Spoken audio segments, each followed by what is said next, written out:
Hello friends, मैं नीता तिवारी आप सभी का स्वागत करती हूँ आपके अपने स्मार्ट लर्निंग के प्लेटफॉर्म पे। तो दोस्तों, आज हम हड़प्पा सभ्यता के बारे में पढ़ेंगे। ठीक है, हड़प्पा सभ्यता या इंडस वैली सिविलाइजेशन, ठीक है, सिंधु घाटी सभ्यता। ठीक है, तो सबसे पहले ये जानिए कि 1921 में दयाराम साहनी ने हड़प्पा का उत्खनन कार्य किया था। ठीक है, 1921 में दयाराम साहनी ने हड़प्पा का उत्खनन कार्य किया था और इसको हड़प्पा सभ्यता इसलिए किया जाता है क्योंकि पहली बार हड़प्पा में ही इसकी जो है खुदाई की गई थी। ठीक है, वो जहाँ खुदाई की गई थी पहली बार उस जगह का नाम हड़प्पा था, इसलिए इसे हड़प्पा सभ्यता का नाम भी दिया गया है। ठीक है, और मोहनजोदाड़ो के जो खोजकर्ता हैं वो कौन है? वो राखल दास बनर्जी हैं। अब देखिए, यहाँ बात आती है कि इसे सिर्फ हड़प्पा सभ्यता ही नहीं कहा जाता है, इसे सिंधु घाटी सभ्यता यानी कि इंडस वैली सिविलाइजेशन भी कहा जाता है। अब इसे सिंधु घाटी सभ्यता क्यों कहा जाता है? तो यह सभ्यता सिंधु नदी घाटी के फैली हुई थी। ठीक है, ये जो सभ्यता थी ये सिंधु नदी घाटी में फैली हुई थी, इसलिए इसका नाम जो है वो सिंधु घाटी सभ्यता रखा गया। ठीक है, और इसे नगरीय सभ्यता भी कहा जाता है क्योंकि पहली बार जो नगरों का निर्माण हुआ था वो भी इसी समय हुआ था, इसलिए इसे नगरीय सभ्यता भी कहा जाता है। ठीक है, तो चलिए देखते हैं, इसको आगे शुरू करते देखते हैं कि हड़प्पा की खोज जो है वो किस तरीके से हुई, कैसे वो सबके प्रकाश में आई। ठीक है, तो देखिए, हड़प्पा की खोज 150 वर्ष पूर्व,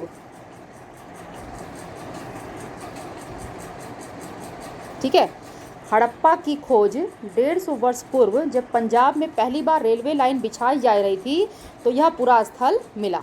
ठीक है, पंजाब में जब पहली बार रेलवे लाइन बिछाई जा रही थी तब ये जो पूरा स्थल है ये मिला था। ठीक है, अब यहाँ की ईंटों का प्रयोग जो है वो रेल लाइन बिछाने के लिए किया गया। जो मजदूर काम कर रहे थे रेलवे लाइन बिछाने के लिए, तो उन्होंने देखा कि यहाँ पर बहुत सारी अच्छी ईंटें हैं, तो उन्होंने क्या किया, वहाँ की जो ईंटें हैं उनका प्रयोग कर लिया। किस लिए? रेल लाइन बिछाने के लिए। जिससे क्या हुआ कि यहाँ की कई जो इमारतें थी वो नष्ट हो गई, क्योंकि उन लोगों को उस स्थान का कोई महत्व ही नहीं था, क्योंकि उसके बारे में कोई ज्ञान नहीं था। ठीक है, इस घटना के 80 साल बाद इसके महत्व का पता चला। ठीक है, अब देखिए, एक मिनट रुक जाइए। हाँ, देखिए, अब इसे हड़प्पा सभ्यता क्यों कहा जाता है? जो मैंने आपको पहले ही बताया कि हड़प्पा सभ्यता इसलिए कहा जाता है क्योंकि पहली बार हड़प्पा से ही सिंधु सभ्यता के अवशेष मिले हैं। ठीक है, हड़प्पा सबसे पहले खोजा गया स्थल था। ठीक है, हालांकि इसे जो ईंट चुराने वाले थे उन्होंने इसे बुरी तरह से नष्ट कर दिया था। ठीक है, चलिए आगे बढ़ते हैं। अब देखिए, यहाँ पर ये 1875 है फ्रेंड्स। ठीक है, 1875 मैं यहाँ लिख देती हूँ। ठीक है, 1875 ईस्वी में ही भारतीय पुरातात्विक सर्वेक्षण के पहले डायरेक्टर जनरल अलेक्जेंडर के कनिंघम, जिन्हें भारतीय पुरातत्व का जनक भी कहा जाता है, ठीक है, जनक भी कहा जाता है, ने लिखा था कि प्राचीन स्थल से ले जाई गई ईंटों का प्रयोग यदि किया जाता तो 100 मील लंबी रेल पटरी बिछाई जा सकती थी। ठीक है, मतलब इतनी ईंटें थी वहाँ पर और अच्छी क्वालिटी की ईंटें थी। ठीक है, इस प्रकार इस हड़प्पा की कई प्राचीन संरचनाएं जो हैं वो नष्ट कर दी गई। इसके विपरीत मोहनजोदाड़ो जो था वो कहीं बेहतर संरक्षित था। ठीक है, हड़प्पा के विपरीत जो मोहनजोदाड़ो था वो कहीं बेहतर था। ठीक है, चलिए अब बात आती है इसके नगर नियोजन की।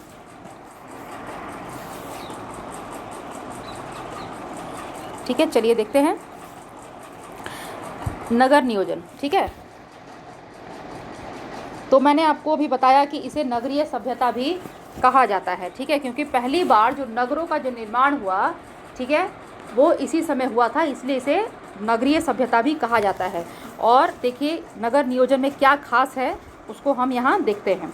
तो हड़प्पा सभ्यता का सबसे अनूठा पहलू शहरी केंद्रों का विकास था। ठीक है, नगर जो थे वो 2 हिस्सों में विभाजित था, पश्चिमी और पूर्वी। ठीक है, पश्चिमी भाग जो होता था वो छोटा होता था और ऊंचाई पर होता था, ठीक है, जबकि जो पूर्वी भाग होता था वो बड़ा होता था लेकिन नीचे होता था।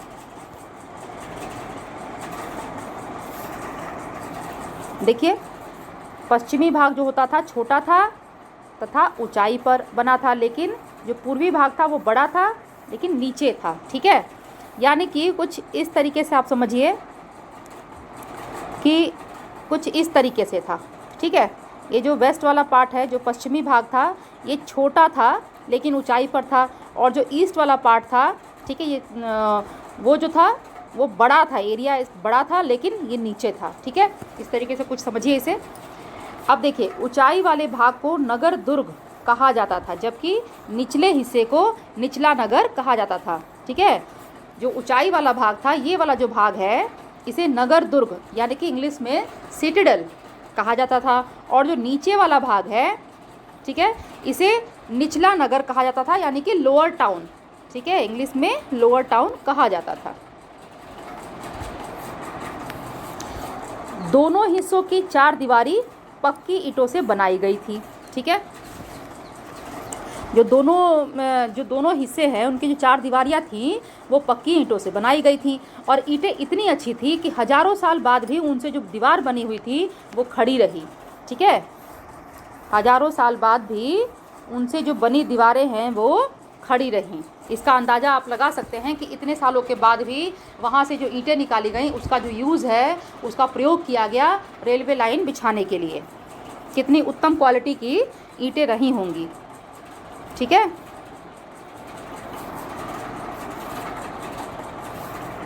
आगे देखिए,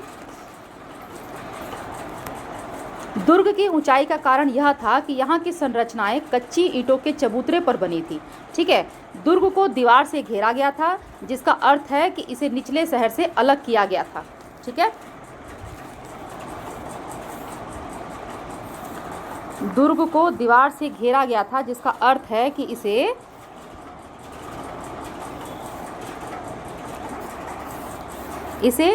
निचले शहर से अलग किया गया था, ठीक है। और निचला शहर भी दीवार से घेरा गया था। इसके अतिरिक्त कई भवनों को ऊंचे चबूतरे पर बनाया गया था जो कि नींव का कार्य करते थे, ठीक है, जो कि नींव का काम करते थे, ठीक है। चलिए आगे देखिए। ऐसा प्रतीत होता है कि पहले क्या होगा, पहले बस्ती का नियोजन किया गया और फिर उसके अनुसार आगे का जो काम था वो किया गया, ठीक है। आप देखिए, इम्पॉर्टेंट है कि नियोजन के अन्य लक्षणों में, देखिए, नियोजन के अन्य लक्षणों में शामिल है धूप में सुखाकर अथवा भट्टी में पकाकर बनाई जाती थी क्या, ईंटें, ठीक है, ईंटें, यहाँ ईंटें होगा, ठीक है।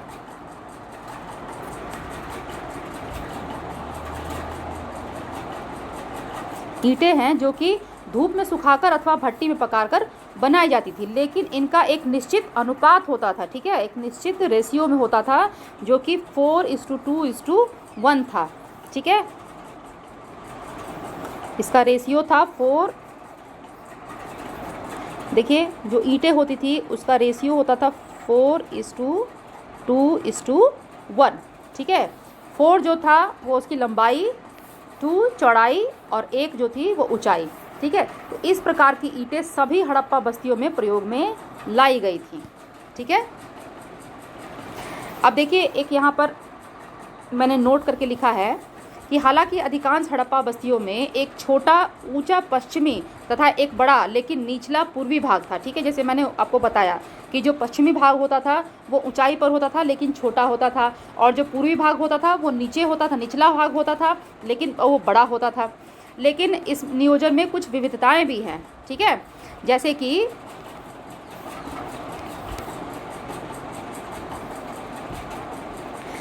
कि देखिए, आपका धौलावीरा तथा लोथल, ठीक है, धौलावीरा और लोथल कहाँ हैं, गुजरात में, ठीक है। धौलावीरा तथा लोथल जैसे स्थलों पर पूरी बस्ती की किलेबंदी थी तथा शहर के कई हिस्से भी दीवारों से घेर कर अलग किए गए थे। ठीक है, लोथल में दुर्ग जो था वो दीवार से घिरा तो नहीं था, पर कुछ ऊंचाई पर बनाया गया था। ठीक है, लोथल में जो दुर्ग था वो दीवार से घिरा नहीं था, लेकिन कुछ ऊंचाई पर बनाया गया था। चलिए, यहाँ तक आपको समझ में आ गया। अब आगे बढ़ते हैं। अब हम इसके आवास तथा नाले के बारे में पढ़ेंगे, यानी कि जो ड्रेनेज सिस्टम है यहाँ का। ठीक है, आवास तथा नाले। देखिए, हड़प्पा शहरों की सबसे अनूठी विशेषताओं में से एक ध्यानपूर्वक नियोजित जल निकास प्रणाली थी। ठीक है,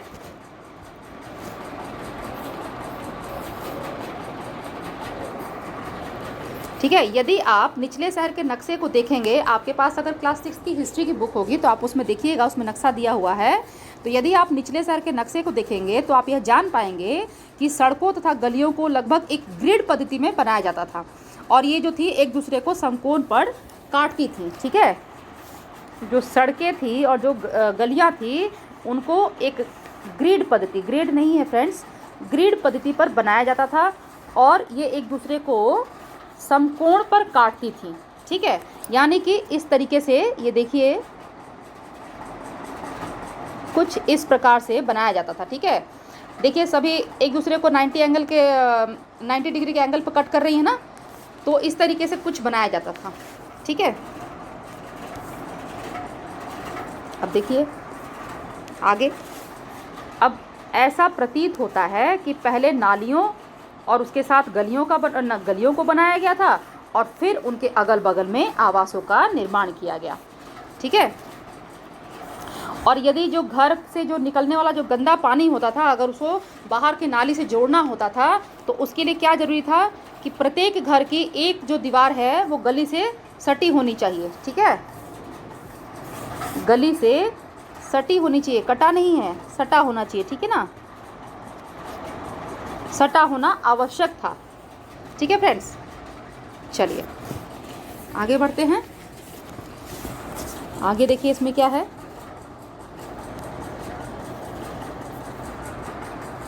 अब देखिए, मोहनजोदाड़ो का निचला शहर आवासीय भवनों के उदाहरण प्रस्तुत करता है। ठीक है, इनमें से कई एक आंगन पर केंद्रित थे। ठीक है, इनमें से कई जो थे वो एक आंगन पर केंद्रित हैं, जिसके चारों ओर कमरे बने हैं। ठीक है, जैसे आपने अपने गांव में देखा होगा, जो पुराने हमारे जो गांव में जो घर होते थे वो कुछ इसी प्रकार से होते थे कि बीच में जो है आंगन होता था और उसके चारों ओर जो होता था कमरे बने होते थे, है ना। तो चारों ओर उसके बीच में आंगन होता था और चारों ओर कमरे बने होते थे। और ये जो आंगन है इसका उपयोग जो है वो खाना पकाने और कताई जैसे कार्य करने के लिए यूज़ किया जाता था। ये ऐसी कामों की गतिविधियों का केंद्र होता था। ठीक है, आपने ज़रूर देखा होगा इस तरीके का अपने गांव में। अब देखिए, यहाँ का एक अन्य रोचक पहलू है लोगों द्वारा अपनी एकांतता को दिया जाने वाला महत्व। ठीक है, यहाँ का एक अन्य रोचक पहलू लोगों द्वारा अपने एकांतता, ठीक है, एकांतता है को दिया जाने वाला महत्व था। ठीक है, भूमि तल पर बनी दीवारों में खिड़कियाँ नहीं हैं। ठीक है, जो भूमि तल पे जो फर्स्ट फ्लोर ग्राउंड फ्लोर जो होता था उस पर कोई भी खिड़की नहीं होती थी। ठीक है, और इसके अतिरिक्त जो मुख्य द्वार था, ठीक है, जो मेन डोर होता था, जो मुख्य द्वार से आंतरिक भाग अथवा आंगन का सीधा अवलोकन नहीं होता है। ठीक है, तो जो मेन डोर होता था वो सेंटर में नहीं बनाया जाता था, वो साइड में बनाया जाता था, ताकि कोई भी जो है वो सीधे सीधे घर के अंदर आंगन को न देख सके, उसका अवलोकन न कर सके। ठीक है, चलिए आगे बढ़ते हैं। अब देखिए यहाँ है कि हर घर का ईंटों के फर्श से बना अपना एक स्नानाघर होता था, जिसकी नालियाँ जो है वो दीवार के माध्यम से सड़क की नालियों से जुड़ी हुई थी। ठीक है, उसके बाद देखिए क्या है कि कुछ घरों में दूसरे तल या छत पर जाने के लिए सीढ़ियाँ भी बनाई गई हैं और उसके अवशेष प्राप्त हुए हैं। इसका पिक्चर भी जो है आपको क्लास 6 की हिस्ट्री की बुक में देखने को मिलेगा। ठीक है, चलिए, या आप गूगल पे भी देख सकते हैं। ठीक है, चलिए आगे बढ़ते हैं। अब देखिए आगे है कि कई आवासों में कुएं थे जो अधिकांशतः एक ऐसे कक्ष में बनाए गए थे जिससे कि बाहर से जो आया जा सकता था। ठीक है, और जिसका प्रयोग जो है संभवतः राहगीर द्वारा किया जाता था। मतलब कुछ जो मकान हैं वो उनके जो कुएं होते थे, कुछ आवासों में जो कुएं होते थे वो एक ऐसे रूम में बनाया जाता था जिससे कि बाहर से भी एंट्री की जा सके। ठीक है, तो ये किस लिए किया जाता था? ताकि जो राहगीर होते थे, जो बाहर से आने जाने वाले लोग हैं, वो उसका यूज़ कर सकें। ठीक है, तो विद्वानों ने ऐसा अनुमान लगाया कि मोहनजोदाड़ो में कुओं की, ठीक है, कुओं की कुल संख्या लगभग 700 थी। ठीक है, कितनी? 700। ठीक है, अब देखिए नालियों के विषय में मैके लिखते हैं कि निश्चित रूप से यह अब तक खोजी गई सर्वथा संपूर्ण प्राचीन प्रणाली है। ठीक है, चलिए आगे बढ़ते हैं। अब देखिए कि हर आवास गली की नालियों से जोड़ा गया था। ठीक है, जैसा कि मैंने आपको पहले ही बताया कि जो घर का जो गंदा पानी होता था उसको बाहर निकालने के लिए, उसको जो गली की जो नाली है उसे जोड़ने के लिए हर घर का एक दीवार जो होता था वो गली से जुड़ा होना, उसका सटा होना आवश्यक था। ठीक है, इसलिए हर आवास गली की नालियों से जोड़ा गया था और मुख्य नाले गारे में जमाई गई ईंटों से बने थे और उन्हें ऐसी ईंटों से ढका गया था जिन्हें सफाई के लिए हटाया जा सके। ठीक है,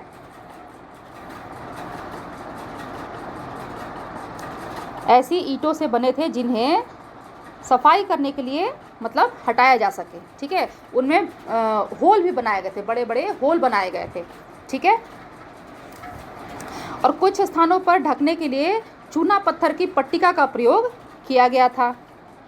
ठीक है, अब आगे देखिए कि जल निकास प्रणाली केवल बड़े शहरों तक ही सीमित नहीं थी, बल्कि ये छोटी जो बस्तियां हैं वहाँ भी मिली हैं। ठीक है, जल निकास प्रणाली जो है वो ऐसा नहीं था कि जो बड़े बड़े शहर है वहीं तक सीमित था। जो गांव थे, जो छोटी छोटी बस्तियां थी, गांव नहीं बेसिकली जो छोटी छोटी बस्तियां थी वहाँ भी ये प्रणाली थी। ठीक है, लोथल में आवासों के निर्माण के लिए जहाँ कच्ची ईंटों का प्रयोग हुआ था वहीं नालियाँ जो थी वो पक्की ईंटों से बनाई गई थी। ठीक है, लोथल में आवासों के निर्माण के लिए जहाँ कच्ची ईंटों का प्रयोग हुआ था वहीं नालियाँ हैं, आलिया नहीं हैं फ्रेंड्स। ठीक है, नालियाँ पक्की ईंटों से बनाई गई थी। ठीक है, तो ये हो गया जो हड़प्पा का जो नगर नियोजन। ठीक है, अब आइए इसके दुर्ग के बारे में पढ़ते हैं। देखिए, दुर्ग पर हमें ऐसी संरचनाओं के साक्ष्य मिले हैं जिनका प्रयोग संभवतः विशिष्ट सार्वजनिक प्रयोजनों के लिए किया जाता था, किसी खास फंक्शन के लिए, किसी खास ओकेज़न के लिए किया जाता था। ऐसी संरचनाएं हमें दुर्ग पर मिले हैं, ऐसे एविडेंस हमें वहाँ से मिले हैं। ठीक है, इनमें क्या मिले हैं, इंपॉर्टेंट क्या मिले हैं? अन्नागार। अन्नागार यानी कि जहाँ पर अनाज को स्टोर करके रखा जाता था, भंडार घर समझ लीजिए। तो बड़े बड़े अन्नागार जो कि ईंट तथा लकड़ी से बने होते थे, और महान स्नानागार। ठीक है, ये दो इम्पॉर्टेंट हैं। ठीक है, अन्नागार और महान स्नानागार महत्वपूर्ण हैं। ठीक है, ग्रेट बात। चलिए अब देखते हैं आगे। देखिए फ्रेंड्स, महान स्नानागार आंगन में बना एक आयताकार जलाशय था जो चारों ओर से एक गलियारे से घिरा हुआ था। ठीक है, और इसका निर्माण ईंट व प्लास्टर से हुआ था और पानी के रिसाव को रोकने के लिए इस पे चारकोल की एक परत चढ़ाई गई थी। ठीक है, पानी के रिसाव को रोकने के लिए इस पे चारकोल की एक परत चढ़ाई गई थी। और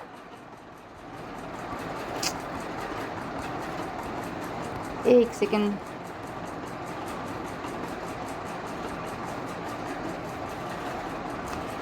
अब देखिए,